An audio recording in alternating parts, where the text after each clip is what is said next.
People don't evacuate because it's smart. They evacuate because motion feels like control. The moment uncertainty stretches longer than comfort, the body looks for an exit. Not a solution, an exit. Leaving becomes a ritual. Grab the bag, start the car, join the stream. The brain tells itself that distance equals safety, even when distance leads directly into pressure. This instinct worked once, when threats were local and visible. Fire, flood, enemy. Run away from the thing. But modern collapse isn't a thing. It's a process. It expands, contracts, mutates. You can't outrun a system failing in layers. The worst time to leave is when everyone else decides to. That moment doesn't arrive with sirens. It arrives quietly, when rumors line up and patience runs out. When people say, let's just go, without knowing where go actually is. Departure turns cities inside out. Roads stop being routes and start being containers. Gas stations become countdown clocks. Vehicles turn into liabilities the moment they stop moving. And they always stop moving. What kills most evacuees isn't danger behind them. It's density in front of them. Every shared decision stacks weight onto the same narrow channels. Weight creates heat. Heat creates conflict. Conflict burns time. Time is the one thing evacuation steals fastest. Staying isn't bravery. Leaving isn't cowardice. The mistake is timing. Leaving too early abandons stability. Leaving too late traps you inside momentum you can't reverse. Most people don't fail because they chose wrong. They fail because they chose together. Drop your city in the comments. I want to see where the survivors are watching from. And hit subscribe while you're here. There is a window when leaving works. It's narrow, quiet, unpopular. It opens before the crowd believes it should. Before headlines settle. Before consensus forms. In that window, roads are empty, fuel is accessible, and choices still branch. Movement then is invisible. Later, it's broadcast. Most people miss that window because waiting feels responsible. They want confirmation, orders, assurance that leaving won't look foolish. By the time permission arrives, the conditions that made evacuation viable are gone. This is the paradox. The moment evacuation feels justified is the moment it stops being effective. Watch how behavior changes as the window closes. People stop asking questions and start repeating statements. Everyone's leaving. They said it's safer out there. We don't want to be the last ones. Language shifts from curiosity to conformity. Infrastructure reacts poorly to conformity. Highways don't scale emotionally. They don't care how certain you feel. They care about throughput, and throughput collapses under synchronized movement.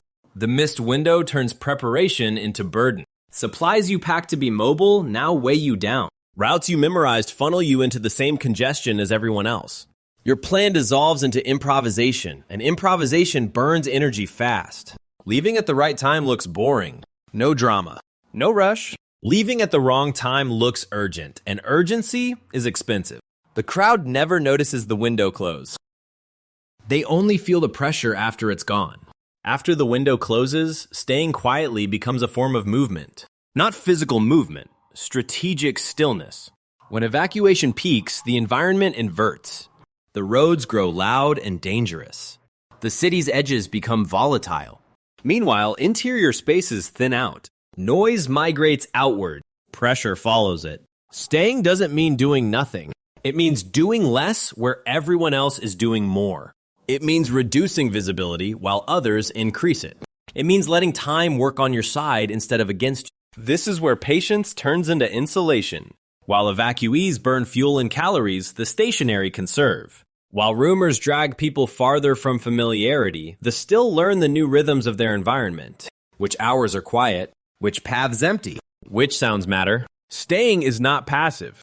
It requires discipline. The discipline to ignore the pull of movement.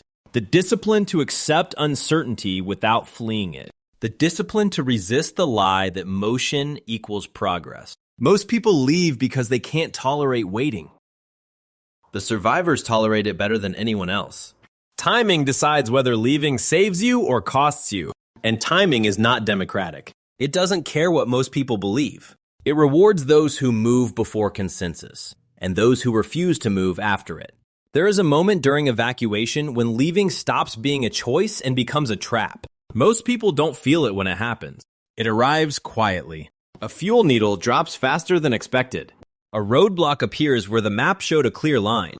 A detour sends traffic into smaller arteries that were never meant to carry volume. At first, it feels temporary. Just a delay. Just a slowdown. That's the lie. The point of no return isn't marked by danger. It's marked by commitment. When turning back costs more than pushing forward, you're no longer navigating. You're surrendering to momentum. Vehicles become anchors. The farther you go, the more you depend on systems you don't control. Fuel deliveries. Road clearance. Crowd behavior. Every mile forward multiplies dependencies. Every mile back restores them, but only if you act early enough. Most evacuees don't. They keep going because stopping feels like failure. They don't want to admit the plan was wrong, so they double down. They follow signs instead of conditions. They trust directions over observation. This is where exhaustion begins to work against judgment. Stress narrows thinking. People stop asking, should we be here? And start asking, how do we get through this? That shift is deadly. At the point of no return, the environment decides for you. You sleep where you stop. You eat what you can reach. You defend what you occupy, even if it's indefensible. You are no longer choosing safety. You are reacting to friction. Those who stayed behind experience the opposite. Their options shrink more slowly. Their mistakes cost less. They can still reverse decisions because they haven't spent everything on movement. Leaving too late doesn't just put you in danger.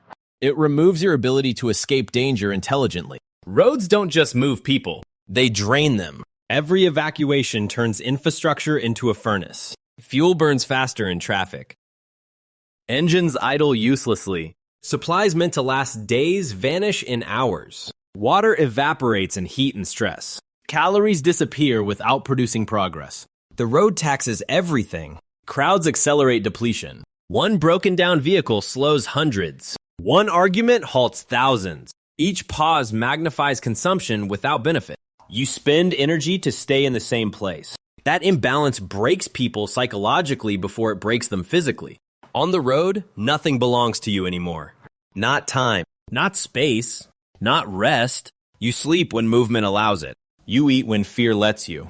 You watch others constantly because proximity forces vigilance. Vigilance destroys recovery. This is where violence incubates. Not from cruelty, but from scarcity plus proximity. When resources drop and distance disappears, boundaries dissolve. Every object becomes contested. Every delay becomes personal. Staying put avoids this furnace entirely. Resources decay slower in stillness. Water remains water. Food remains food. Tools remain tools instead of bargaining chips. The body recovers. The mind stays wider. Roads also broadcast intent. Movement announces presence. Noise travels. Lights attract. Heat signatures bloom. A stationary location can hide. A convoy cannot. The irony is brutal. The very act people take to survive, leaving, forces them into the most resource-hostile environment available. The road doesn't care who prepared. It equalizes everyone downward. Those who survive long-term aren't the ones who moved farthest. They're the ones who stopped spending energy on proving they were doing something. The worst time to leave is when it feels obvious. When everyone agrees. When hesitation feels irresponsible. That moment arrives after signals align. News confirms rumors. Authorities issue guidance. Social pressure hardens.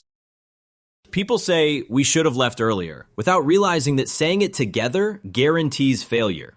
Mass departure destroys the advantages evacuation once had. Speed vanishes. Choice collapses. Privacy dies. What remains is exposure, physical, emotional, strategic. Leaving at that moment doesn't make you proactive.